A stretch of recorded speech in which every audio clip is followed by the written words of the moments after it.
Thank you for being here. In this talk, I will present a few of my thoughts regarding the practice of art and its challenges, without specifically addressing the work itself, the way it is made, or what I was thinking at the moment of making it. After the talk, however, I will welcome your questions, when perhaps we can discuss the particulars. I would prefer to have an extended question and answer section, and I hope most of you can stay until the end, because it is often the most interesting part of the evening. Although I remain primarily a painter, I also work in drawing, sculpture, installation, photography, video, and writing. The motivation behind these efforts, if not the desire to participate in or create culture, but the desire to be awake to the world and its mystery. A vague-sounding concept I will try to clarify in the process of this talk. I work in cycles or series bound by concerns usually related to place, time, and consciousness. Sometimes the work in this series reflects aspects of nature, like a bug crawling in the grass. Other times, it echoes a catastrophe or takes on a small but unfinished business waiting still for me in some room of the past. The projects are never too far from my life, even when the initial provocation may be someone else's life or another work of art. I do not come to art looking for entertainment, but also I don't come looking to confess anything. We all have our tragedies, and they are somewhere in the work, but they are not the work. I come to art to make something good and in search of clarity. Everything is so highly individual and differentiated that art, with its great capacity for nuance, is often the best way for me to explore the wonder and the strangeness that emerges from even the most trivial event. These motivations are not very different than the reason why I drew as a kid. In the Cuba of the 1960s, everyone was expected to be a hero of the socialist revolution, and nothing seemed more heroic than being a soldier. Since I was too young to fight, I drew war scenes and carved swords from wood that my grandfather had laying around. At 7, it was easy to be a hero, and that image of the hero was strong enough to survive the chaos of fear and black markets. But somewhere between the knot of held-back tears and exile, the hero and my drawings lost their childish certainty.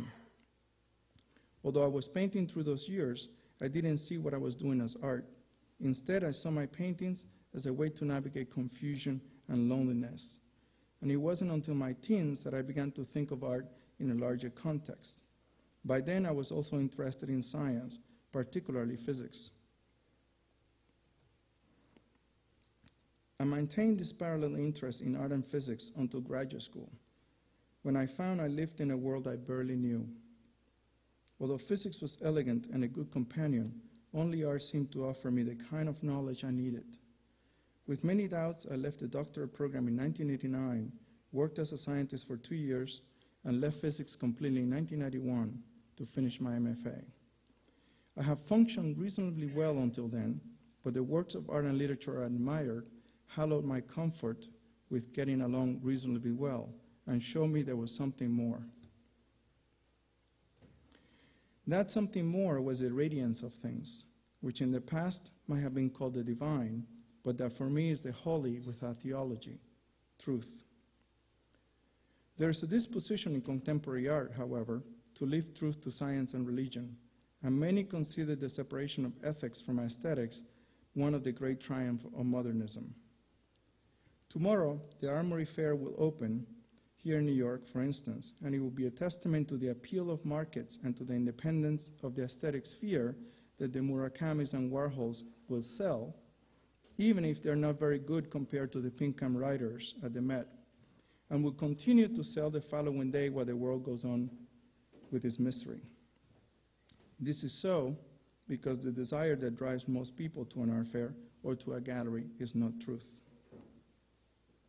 Although there are always exceptions and surprises, it seems most people go to find something similar to what Stepan Arkadyevich in the novel Anna Karenina found in his newspaper. Tolstoy wrote, he liked his newspaper as he did his cigar after dinner, for the slight fog it diffused in his brain.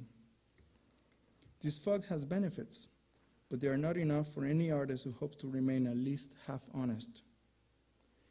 It is difficult to be an honest artist. I certainly find it very hard, but it's the biggest struggle with a foggy mind. And I have never seen a dishonest artwork that is good.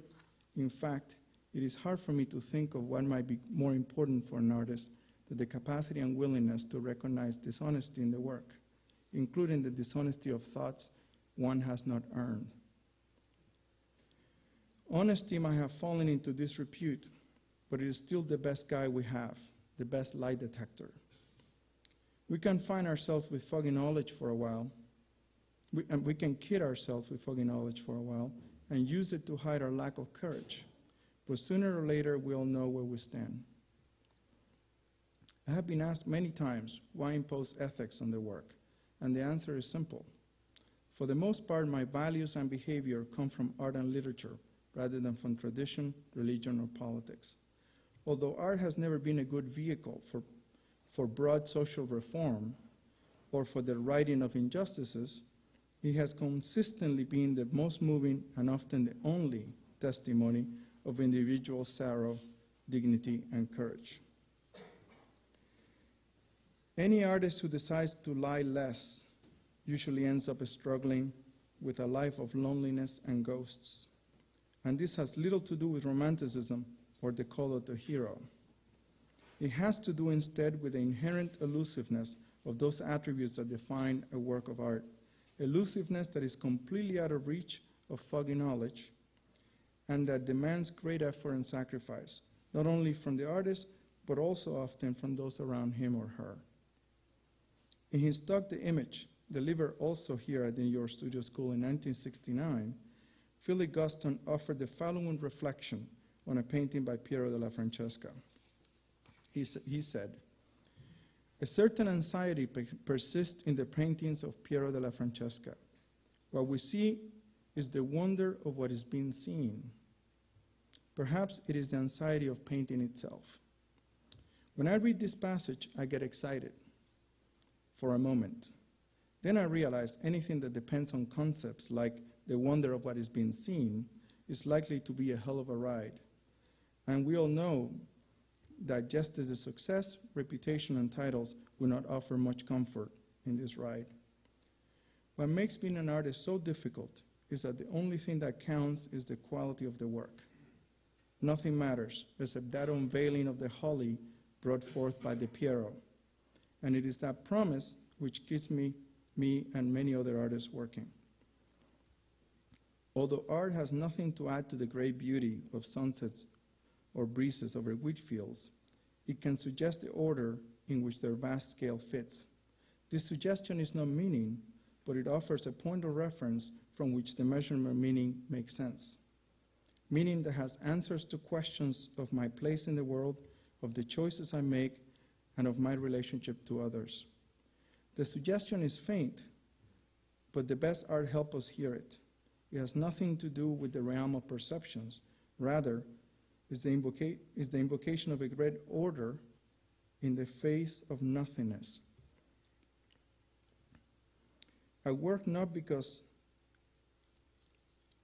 I can make Pieros at will, but because I cannot. I work without accounting for talent because I don't know how to do that accounting, and without certainty because I don't know what that means in the studio. And the list of my failures is long and ongoing. If I bother to continue, despite all the setbacks and the challenges, it is because hovering over every working session is the example of Velázquez and Manet, the fierceness of Miloš and Jeffers, and especially the threat of the late de Chiricos and all the rest.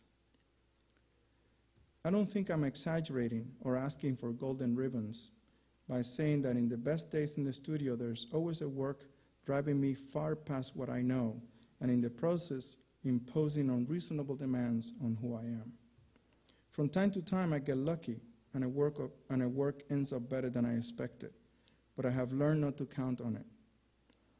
The overstretching of oneself and the consistency of the failures are not always easy to accept. But I prefer these difficulties to the easy manner and bitterness that comes with cynicism and irony. The philosopher Peter Sloterdijk, however, speaks for many when he says the irony of Bertolt Brecht is not resisting reality with imagined fancies, but exercising resistance in the form of unresisting accommodations. This resistance in the form of unresisting accommodations is a popular strategy in contemporary art, and it fits well in our age of rapid-fire postings and soundbites. But I do not believe irony has to be an inevitable outcome of struggle, nor do I believe, as Ansel Kiefer wrote to the British newspaper The Observer, that you need a whole lot of irony to be so desperate and yet to continue. Desperation and irony do not mix. Irony creates distance, which is something the desperate artist cannot afford. What Kierkegaard, Dostoevsky, Munch, and most serious artists have in common is a strong ethical outlook and a heightened sensitivity to their own lives. They also share urgency and are not inclined to wait for the right time. Their vision demands action, leaving little room for calculation and diplomacy. It is the waste of time to long for utopias or old ways of life that only exist in books. But it is also a waste of time to go along with cowardly positions like irony and cynicism that seem to all too often to end up in impotence and despair. In contrast to an encounter with the immunity of the ironist or the self-interest of the cynic, which are relatively safe once you get used to the language, to face a great work of art, say a portrait by Velázquez, is to risk being found out as a phony or as a dreamer. And I have stood in the Prado many times feeling I'm both. But I'm a phony and a dreamer permanently displaced from the comfort that phoniness and dreams usually offer. This displacement informs and distorts all other dislocations, including the loss of country and family. It is a fundamental displacement, perhaps best understood as a shift from the glowing world of childhood to the moral opaqueness and disenchantment characteristic of contemporary experience. Art restores the radiance that once made the world mysterious, alive and interconnected. When the interaction between reference, perception, and material is right, the artwork embodies dareness, simultaneously palpable and evanescent. When able to hold the palpable and the evanescent at once, consciousness beats between one and the other and recognizes in this beat the heart shared by artwork and viewer. This heart is the root of ethics. Reality is change, and art stands in opposition to change. The artist tries to build certainty from the unreliable, and in his or her apparent preoccupation with culture and psychology, dissimulates, often against his or her will, the main motivation for art, longing. Longing that manifests as longing for certainty, longing for self, and ultimately, longing for radiance. The artist is or should be the prophet of longing. The appearance of my work, the landscape, the trees, animals, or the boy, is not an end in itself, not something you should think of as representatives of what I do. In the end, it is demands, hopes, and risks that most define my approach. As I see it, the aspiration of the artist's work is to dissolve the distance between self and the cosmos, thereby uniting being and language, memory and nothingness, life and death. These are perhaps lofty claims on behalf of pigments, metals, and wood, but the disparity between the aims and the means of art is its essence. Thank you for listening. Now, I would like to take your questions.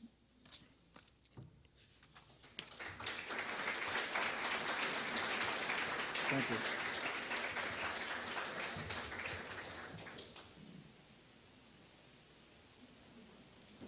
Any? Oh.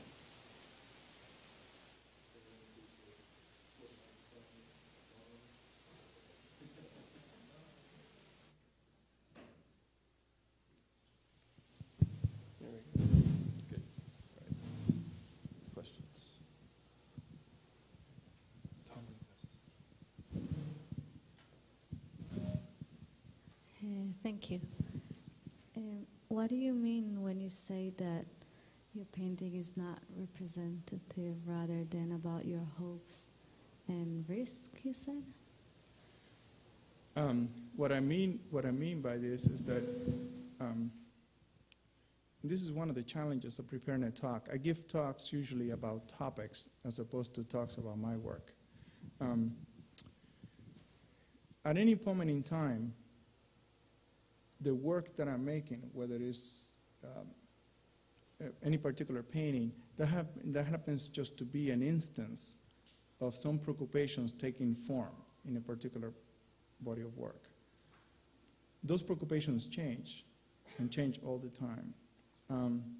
Like when I look at this boy in this house, I'm not interested in talking about anything about it. Everything that really matters, anything that is interesting and something that you couldn't see about this is in the work. Anything else that I could add about it is relatively trivial stuff. So what defines my work, and I think what defines most artists' work, ultimately it is a certain consciousness, a certain way of relating to the world, a certain idea of when you push and when you don't push, when you let go and when you give up. I think that those are the things that play in the work of art, and you can recognize it in different artists. So that, I would say, is what defines my work, a certain way of thinking. And thinking is thinking in a global sense, including emotional and all other ways of mental exercises. So to talk about any particular aspect of it always reduces it. By explaining more, you actually begin to say less, I think. This is not an argument against interpretation or against actually learning and thinking. It is an argument about what are the elements and work that really are producing the work. What is really producing the work? And how interesting is talking about that. Typically, I'm going on and on because your question is an important one.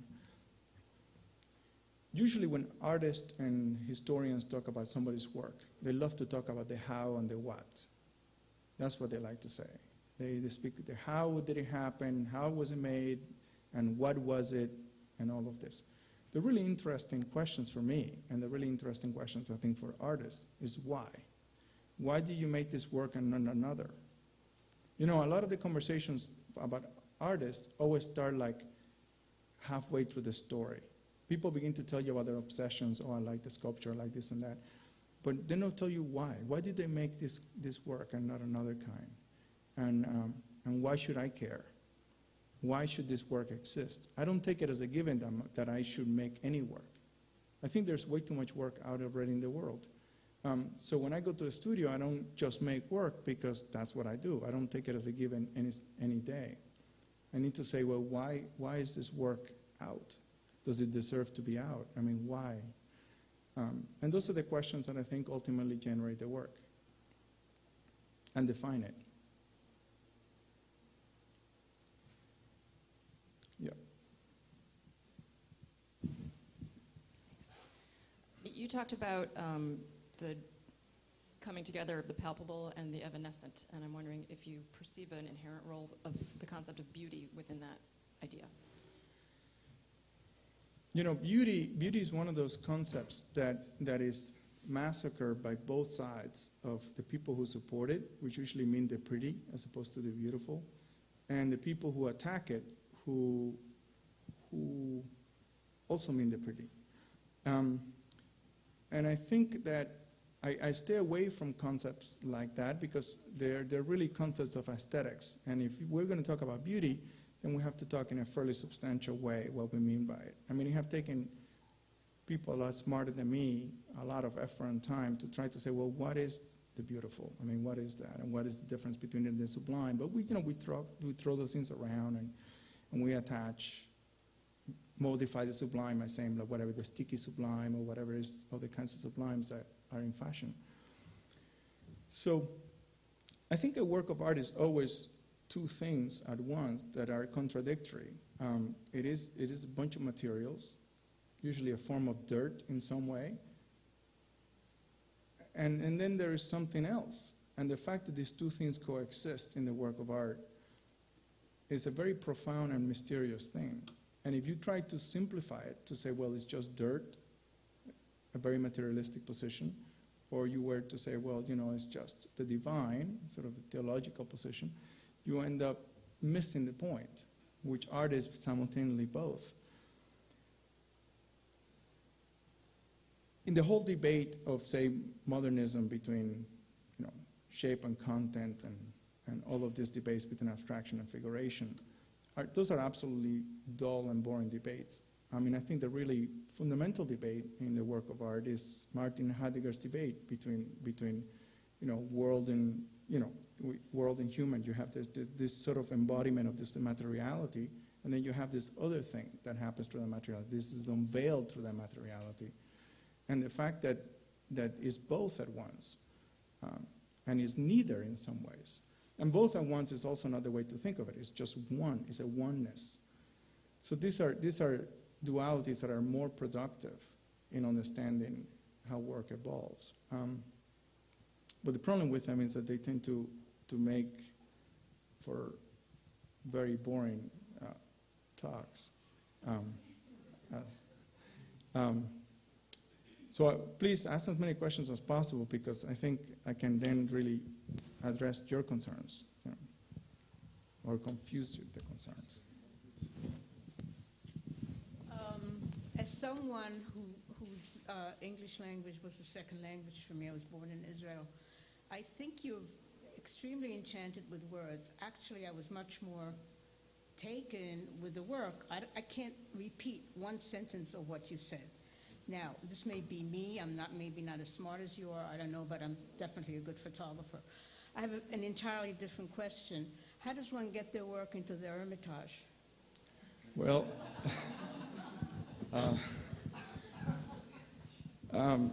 this particular situation was just a combination of factors that were very interesting that evolved. So one of the curators of the Hermitage was at my studio this winter, and you know, we had immediate liking for each other. I think he's a very smart guy, maybe one of the smartest curators around. And we proposed that we do a project, not this project that was just mentioned, another one. And I was there at the Hermitage to do that other project, or to talk about that other project, which is basically, they have been commissioning artists to do interventions with the permanent collection of the Hermitage. They have Anthony Gormley work with the Greek sculptures. And the idea is that, you know, they invite people to come in and respond in some manner to this great collection they have, which is a really interesting idea. And I was there to look at this Picasso work that I wanted to do something around this work. And that's why I was there. But the proposal came in the summers last year, they did a Louis Bourgeois spider there in the entrance. The proposal came because they have seen this sculpture that I had in my studio that I was shown there. It's a huge sculpture of a boy that carrying a house. That it was installed there at the courtyard for the summer, which is a very beautiful courtyard in the beautiful palace. And that's where everybody waits to come into the museum. So that's how you get it. So like the short answer of the question is, like most things in the art world happen by a combination of happenstance and interest and who knows? I mean, I couldn't even answer anything about any of the situations that have happened in my entire life and career. It just happened by weird things. In the art world, it seems that nothing ever happens the way you thought it would happen. And the people you encounter along the way are really often the ones that unfold what is going to happen. I mean, all you can do is do the work. in the studio, and then hopefully things happen around it.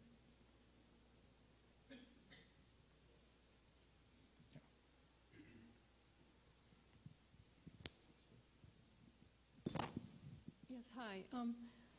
Could you say a little bit about how your involvement in physics particularly has influenced your art production? There's a few things.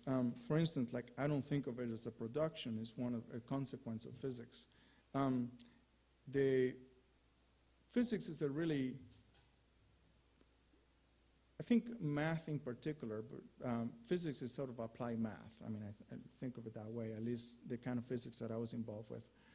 And physics was a way to approach the world and to try to understand what is this world that we live in, that we sort of assume that we know, but in fact, we don't really know. And physics is a way to give form to that and conceptualize things that are in some ways are very abstract in one way of looking at them, very concrete in another. So my area of specialty was laser physics, which has to do with quantum mechanics, which is a highly ungraspable thing in some ways, but then produces very concrete things like lasers. When I left physics because I thought that there was some questions that have come to me that have always been around with me, and those were the things that I wanted to devote my life to do. But I think that there's something, there's a certain rigor in mathematics and in science and in physics that I appreciate and still informs the way I approach my work.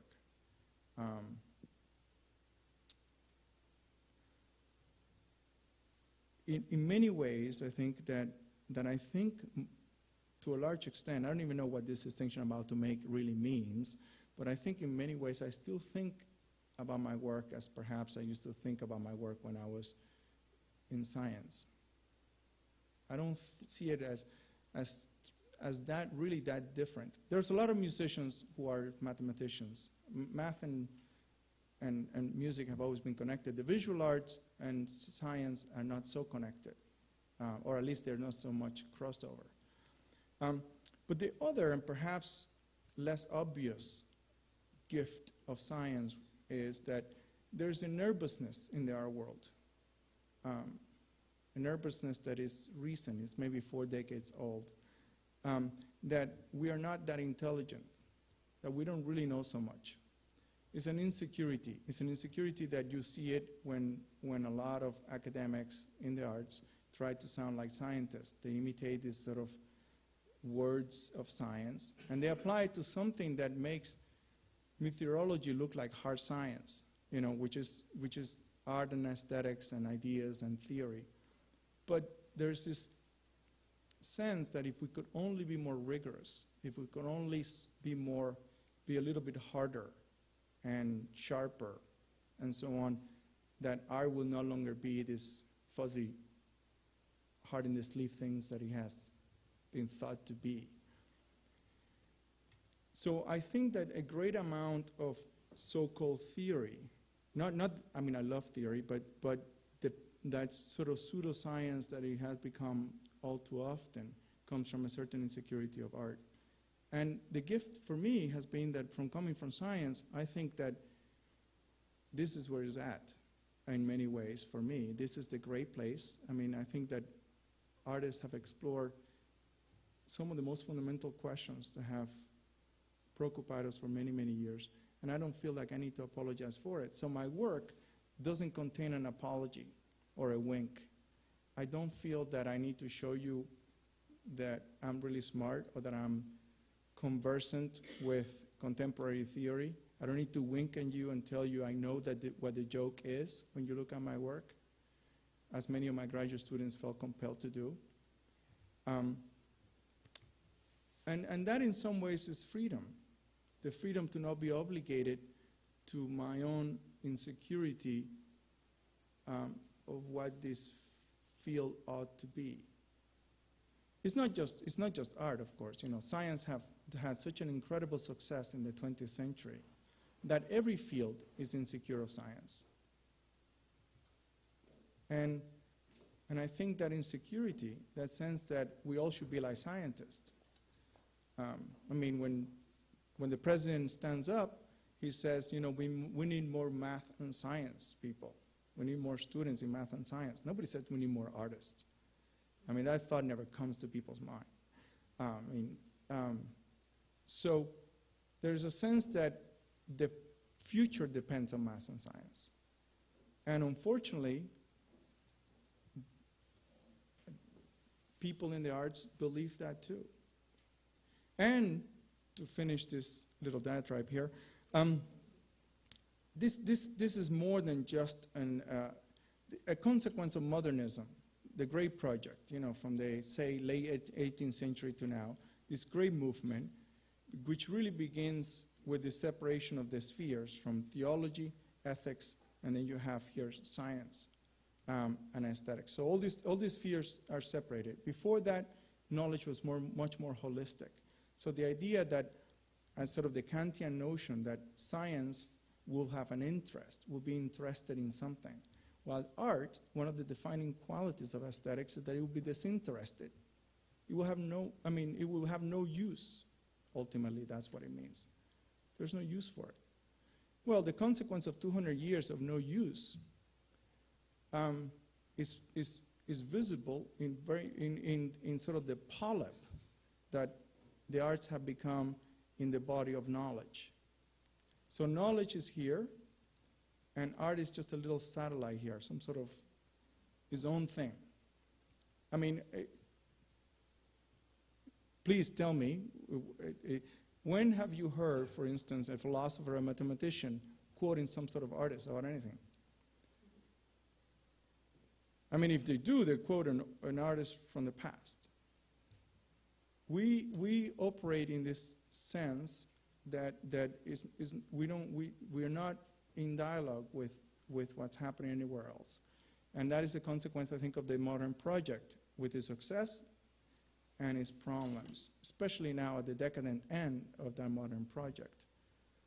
So I think this situation between art and science is a profound chasm that anybody who spends any time in the academy can clearly see.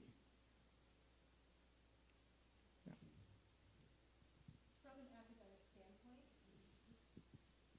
how do you see in the future potential for accounting for the kind of intelligence that art contributes? Well, I mean, art has to start contributing it.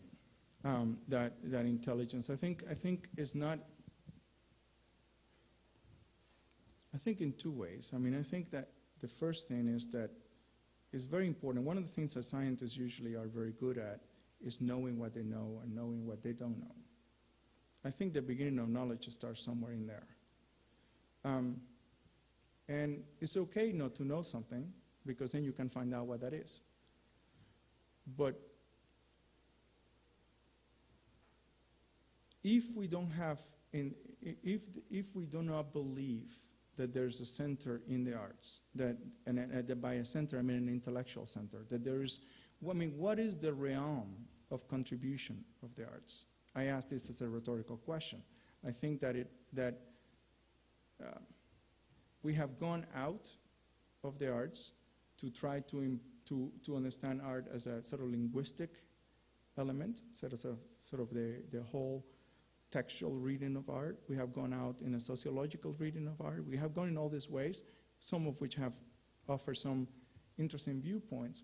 But what has happened is we have ultimately hallowed the center. And center, I mean, I know the problematics of saying center, but let's just leave it as that. So it's clear what science offers. It's even clear what philosophy offers, which is hard to believe. But it's not so clear what art offers anymore. I mean, a form of well, let me not even go there. It's not clear what art offers anymore. And without that clarity what art offers, then you say, well, what are we teaching artists? And what are artists contributing? What is the intelligence that artists are contributing? Of which kind is it? I mean, when we said art is knowledge, what kind of knowledge is it? And if it's not knowledge, what is it then? I I mean, these are real questions that you don't have to be an intellectual to approach in your own way as an artist.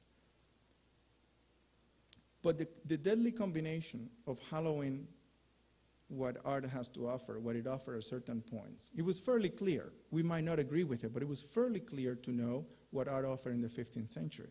It was even clearer what art offered in the 12th century. But what it offers now is not so clear. And then when you don't have that clarity and you respond to the insecurity by pretending that by wearing certain kind of glasses and certain kind of way you're a rigorous scientist of the arts, that's oppose and opposition. That is really the look of science without the science. And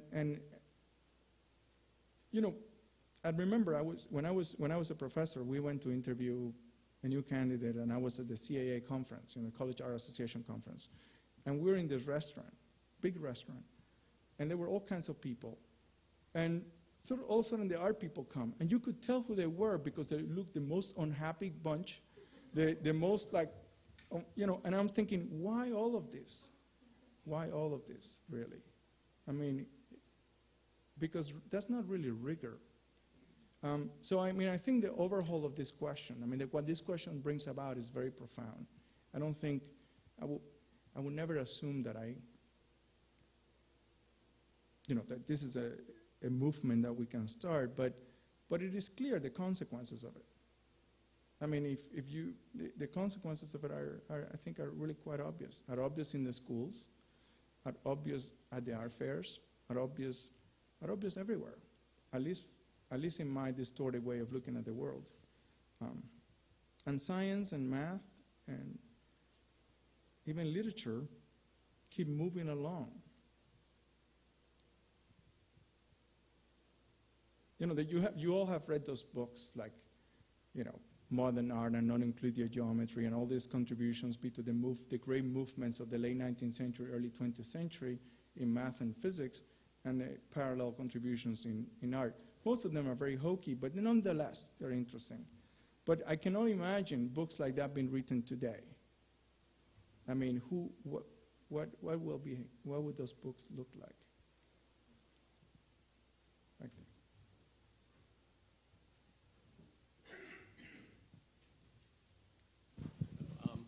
So I really love the slide of your current work in Miami of the giant portraits. And I wonder if you could, and I like to draw portraits myself, and so at a less profound level, I'm just curious to hear your thoughts about anything you'd be willing to say, and maybe referring to the theoretical stuff you've just been talking about, but what are you trying to say in a portrait like that? I mean, to me, they're beautiful, and they're illuminating about character, and they're very geometrical in certain ways, but is any of that what you're up to? I'm curious what you're doing in those big portraits. When I was a little kid, I was an apprentice for a painter who did portraits on commission. And that was the first thing I did. I did portraits. And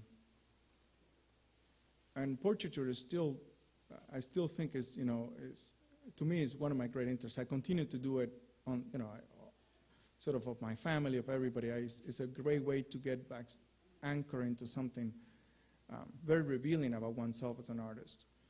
I only do them now in an actual external way or an invisible way in a very specific case. Like the big black one there, for instance, was when Leon Golub, who was a friend, died in 2004. I made a portrait of him.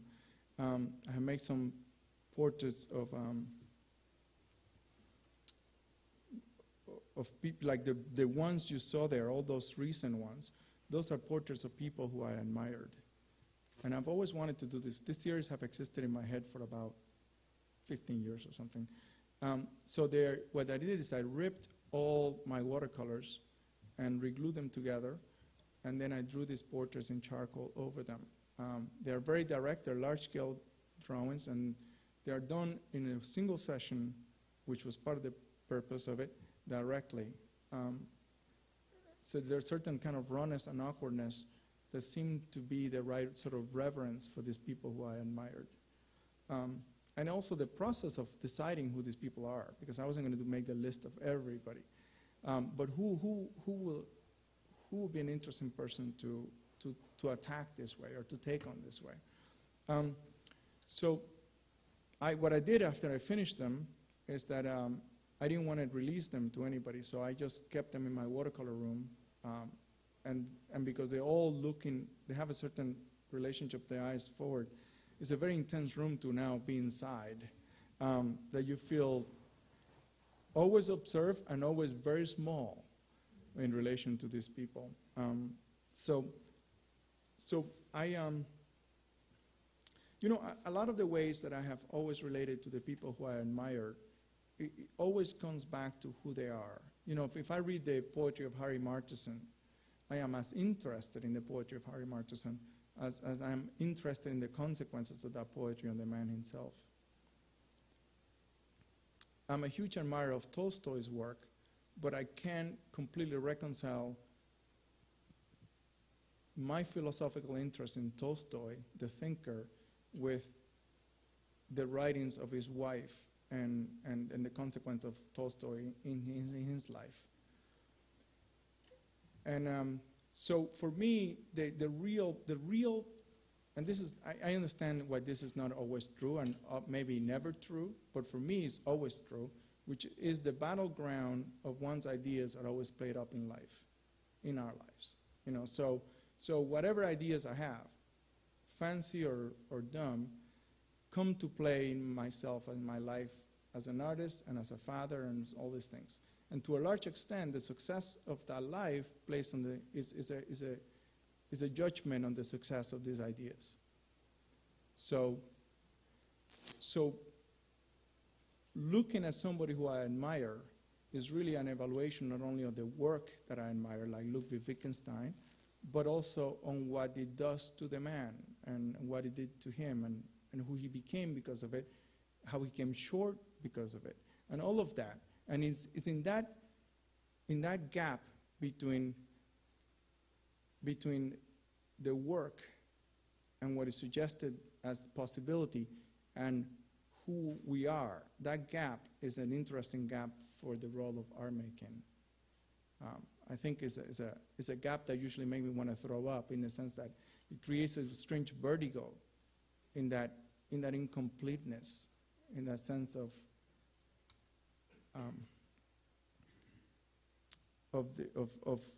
an incomplete possibility.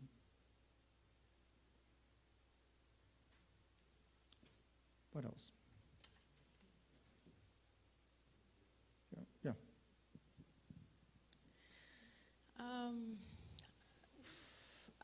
I don't even know. It's hard to start with the many questions that I have, but I'm thinking about the why that you were talking about, and there's something about the why that bothers me with art, and I think it has to do with the fact that when you ask why, you try and package work into a kind of category. You try to explain it with a sort of literal mind and a sort of what might be a scientific mind. And I wonder, there's a lot of boring talk around the how, but I wonder, in your work, do you find the images through process? Because you were saying sometimes you're surprised, and that's sort of what we all work for, is that surprise. And that surprise seems to happen in the process of working, that is perhaps very unique to visual art. So could you just talk about that process for a second? Yeah, well, I'm glad you asked that question, because it allows me to clarify something. When I mean you ask why, I don't really mean you ask why and you answer this in necessarily as a treatise or in words. I think the asking of why is in some ways an internal process. It's an insistence, a pressure onto the work. Anybody who is an artist in this room knows that you can ask a question why by simply putting an elephant on the painting and then backing up and taking the elephant out. And there you are exploring the question of why. Why, when we say, does that work or does it not work? We're asking the question of why. Why does it work? And you twist it. You say, why does it work? You're not maybe verbalizing it as a why. You're not writing a paper about why.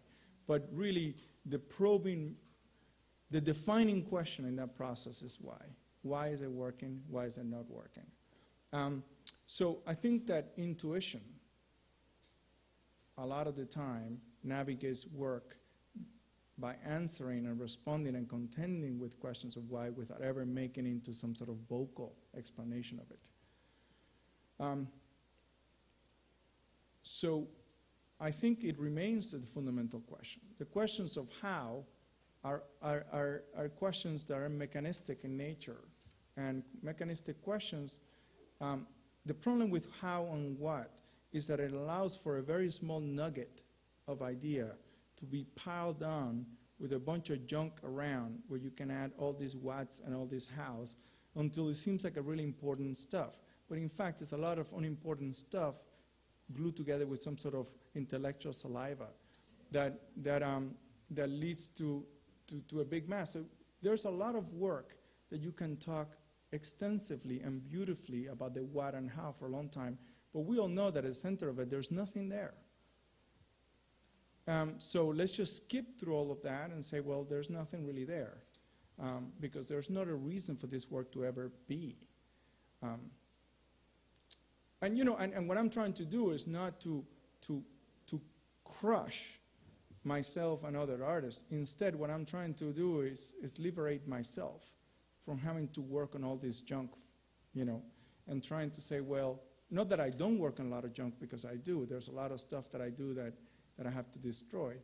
But what I'm trying to say is, I think it's within the realm of almost everyone's possibility to stop goofing around with a lot of whats and hows and create these meanings that we don't really understand, words that we haven't earned, ideas that belong to somebody else, big ideas that we, you know, the so-called, you know, crash course in graduate school about theory that not even the teachers understand, tacked on by push pins to some tiny little corpse, and then say, well, here we have it. So I think that it's not worth it for any artist to spend any amount of time, let alone years, wasting their efforts on that, because I think the possibility exists for almost everyone to do something more interesting and better than that. All you have to do is liberate yourself from all that burden. Do you think that can be explained? I think it's not that you explain it. It's not like I didn't suggest that you go in and write a thesis. Everybody's nature is different. Some people are not. That's not the way they think. But I think you can insist very deeply in what essentially amounts to a question of why in your work without ever calling it that. And I think the probity that you see in say Morandi, right? So Morandi's work, that probity that you see as he moves to those, you know, compacted little still lives and moves through them and navigates through them. I mean, all of it there is trying to push and see when it breaks apart, how it breaks apart. And I think many artists work like that. Now, while I don't suggest that everybody goes out and write theses if it's not your nature, I mean, thinking and trying to put things into words is a helpful exercise, even if it's not your nature. And to say to yourself in your journal or whatever, why make this work? And try to put 3 sentences to that is a very interesting exercise. Go.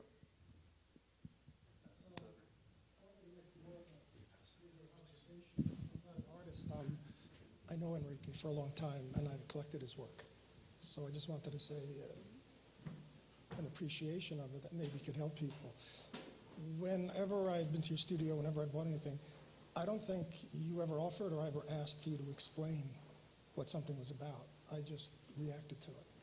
And when I had a house up until recently that I had a lot of rooms in, I had a lot of Enrique's work up, and it's just very comforting to me. Some people would find it dark, and I never could understand. It's like, so, you know, so it's dark. What does that mean? But I just found that the work really reached deep into me.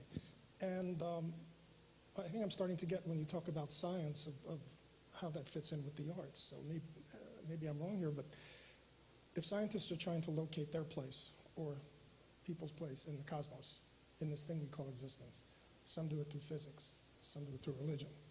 It's like the big why. I mean, like the soul. I mean, you can't map the soul, you can't sequence its DNA, you can't locate it anywhere, but maybe that's the why you're talking about, is that an artist is trying to fit his or her place into the world. And you've opened up yourself, even though you are a good thinker and a good writer, your emotions. I mean, you told me you can't really separate the thoughts and feelings, and that's what you were trying to get in your work. And I think I get that in the work without needing to hear a why. But if you think of an artist searching for what's their place in the world, that is, I guess, the why. That's, I don't know if you can write an essay on it. And it's something that's what the art is. It's that search for it. And I find the work, again, if you've experienced the work in person, it's great. It's hard with slides to really get the sense of the power of the work, regardless of what the imagery was. And so I don't know if anything I said made sense, but I just really appreciate the work, and there's a great emotion to it. Oh, I know, one thing you started to talk about is about why things aren't discussed in the art world. And that's because, like so many other things, the art world has become the marketplace. And the marketplace is something people should, if you're an artist, just try to get out of your head if you can, and not think about if you're ever going to sell something, if it's ever going to be placed in a museum. The work you create is the work you create, whether anybody buys it, whether anyone owns it, it's always going to be there. And so it should be something of yourself that means something, not you're going to do, instead of dot paintings, you're going to do, millions paintings of squares or triangles. To talk about the flavor of the month, which Enrique's work certainly isn't. And I moved, and things were in storage, and I've taken them out, and I've started to place things in this smaller apartment that I'm in. And maybe that's why I've been so unsettled this past year, is that I have some of your pieces like laying against the wall, and some smaller pieces that I'm deciding, well, I have to cut down on which things do I need to have around me. And it's become a struggle for me. But well, thanks, Steve. Thank you very much. Thanks. Let's take one more question, because I know you guys have been here for a while. So let me just take one more question. And in regards to honesty and time in the studio as an artist and perceiving what works, I feel like I can do that rather confidently, of course, in relation to other people's work. But could you talk a little bit about the pursuit of honesty in the studio and how much you trust yourself and your perception when you're working?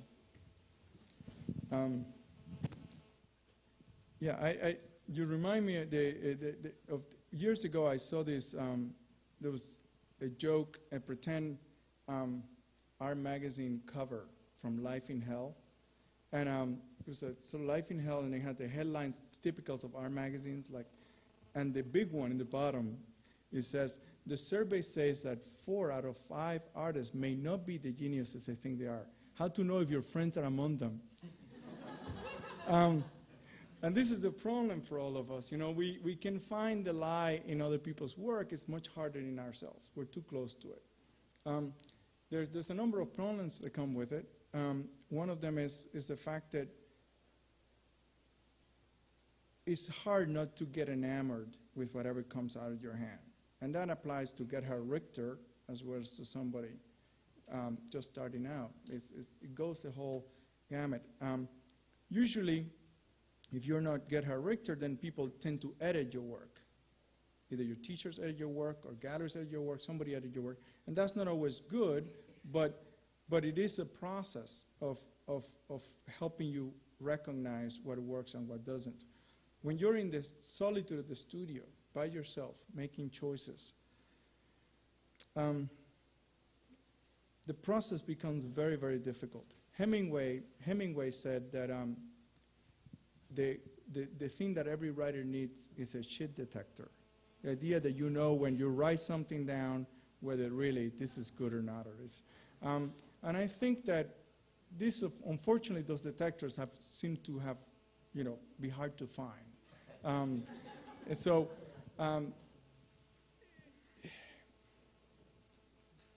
And it's so difficult because art is so elusive. What makes a good drawing, and a bad drawing, sometimes it's very small. I mean, you can look at a Degas, you can look at Singer Sargent, and there you have it. And you can say, well, what is that difference? And it's a difference that is very hard to convey to somebody that doesn't know it. One of the things that, the horrible things when I was teaching at the university is how everybody used the word academic. Oh, this is an academic drawing. For every crappy little bad figurative work, they will call it academic, and Bouguereau will be dying if they will see those drawings called academic. So, and what that points to is that it's that fine, those fine distinctions that make a work of art good or great are so hard to recognize that when you're alone in the studio trying to make those distinctions, it's so easy to get diluted, to float one direction or the other. And the only thing that I find for my own life is to look and read, especially read in my case, people who set up at such a high standard for me, that standard remains as a beacon, as a measurement. And so I compare not my work really to my own work, because that is so hard to do, to recognize. But I compare my work to those standards. And although it's really a horrible thing to do a lot of the time because you find yourself coming short all the time, it is also a way to avoid that enamorment that we all feel with what we do, and that sort of sense that what you talk about, you can recognize the lies in somebody else's work, but in yours are very difficult to find because the lies in us are coming from within. And so the same eye that looks for the lie is the same eye that produced it. So it's quite difficult. The standards are ultimately the answer. And this is a problem, I think. This is a problem in art education. I don't know about this institution because I don't know the structure here, but other places I have been, because the standards for a lot of people really seem to start circa 1962. And say in the case of painting in particular, painting has been around for a long time. And there are a lot of discoveries that people think they're making now, you can see them there in paintings of the 14th century. You can see it much more before that even. But without an eye capable of recognizing these great things that have happened, we're blind to it. And if we're blind to it, we don't understand things that have taken great minds a long time to resolve.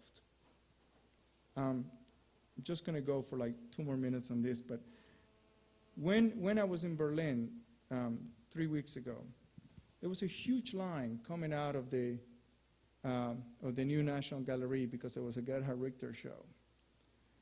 About 300 meters from there is the Gemälde Gallery, where all the great collection of Germany, when Berlin got reunified, all the great paintings. So there were the Holbeins are there, all these great things. There was you can walk on it, and there was no one there. Absolutely no one. Everybody wants to see how Richter tackled this thing in what I think is a horrifically installed show. And then you go to these things, and no one's there. When I went to the Hermitage, I went freely through, of course that's a different collection, but through the German collection of the Friedrich, and no one was there. There's a certain arrogance that permeates, all of us, is part of being cynical, but it's certainly in the art world, certain arrogance that without a lot of training and without a lot of knowledge, we're still producing great stuff. How could that be? I think that the reason why people are so impressed with what they do is because they don't know so much. I think that if you know even a little bit, it is hard to be impressed with anything you do. Because you will always have in the back of your mind, you say, oh, wow, isn't that piece of writing I just did great? In the back of your mind, you will hear like Tolstoy and Hemingway, and you say, well, maybe not so great. So I think those standards, having them present, are a helpful guide in the studio. So Well, thank you very much. It was a pleasure being here.